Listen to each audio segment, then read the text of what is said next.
we do not exceptionalize Israel. Israel is exceptionalized by the international community. It continually violates human rights and breaks international humanitarian law, but never finds itself subject to sanction. In fact, quite the opposite.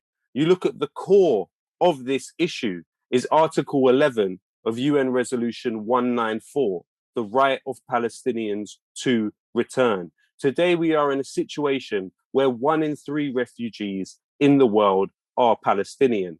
And by Israel preventing Palestinians from returning to their homes, they are going against the Apartheid Convention and the Rome Statute of the International Criminal Court.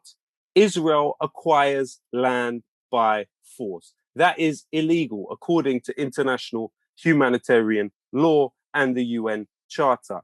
You cannot move and transfer non-indigenous populations from one area to the area that you occupy. That is a violation of the Fourth Geneva Conventions.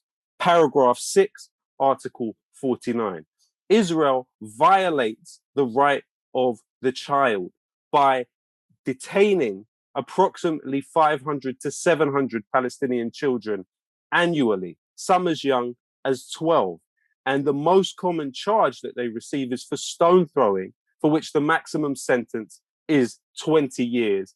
And today, with the IDF's new legislation, essentially a license to kill, to shoot with live ammunition. Israel also has a formal system of legalized discrimination against Palestinians, which fits the official definition within the United Nations of apartheid, which we all know is known and considered to be a crime against humanity and is rejected by the majority of humanity. It has a dual legal system, which, according to Article 43 of the Fourth Hague Convention, is also illegal.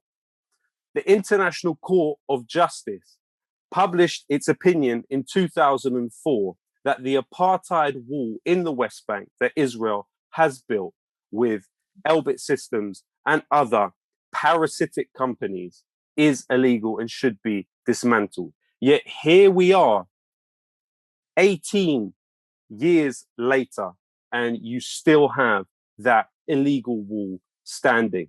We also know that according to the Geneva Conventions, the targeting of civilians is a crime. Israel continually does that. Collective punishment is also a violation of the Geneva Conventions. Yet we see still standing the siege of Gaza that Israel enforces, widely recognized, even by those in the British government, as a form of collective punishment.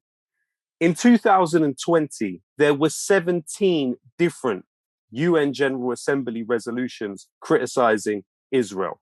Now, when we just need to get an idea of that figure, overall, there were 23 different resolutions criticizing states.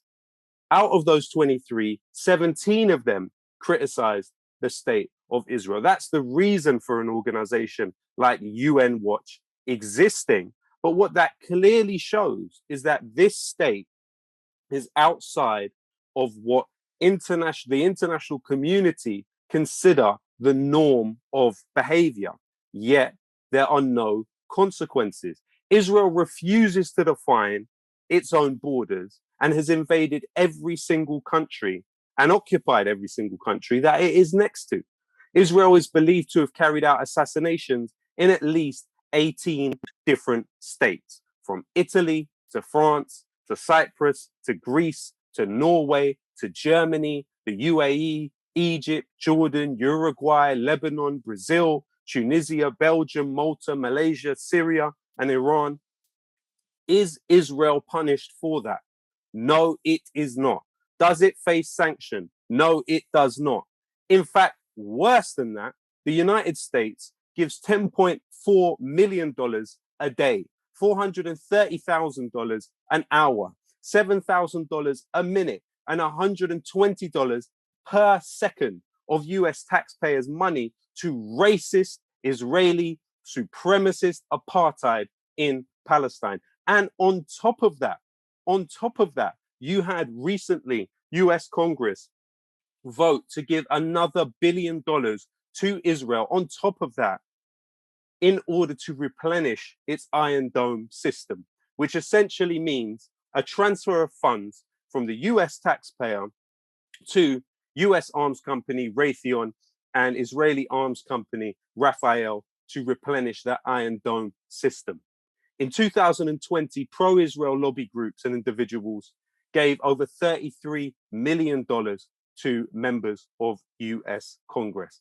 That is the relationship which buttresses what we are talking about. So the message must be absolutely clear to the Israeli embassy in Australia, to Danny Danon, to all of those within the Israeli government who want to turn around and say Emma Watson is somehow driven by an irrational hatred of people, that Sally Rooney is somehow driven by an irrational hatred of people, that the 30 different acts that are pulling out of the Sydney Festival are somehow motivated by an irrational hatred of people. No, it's the opposite.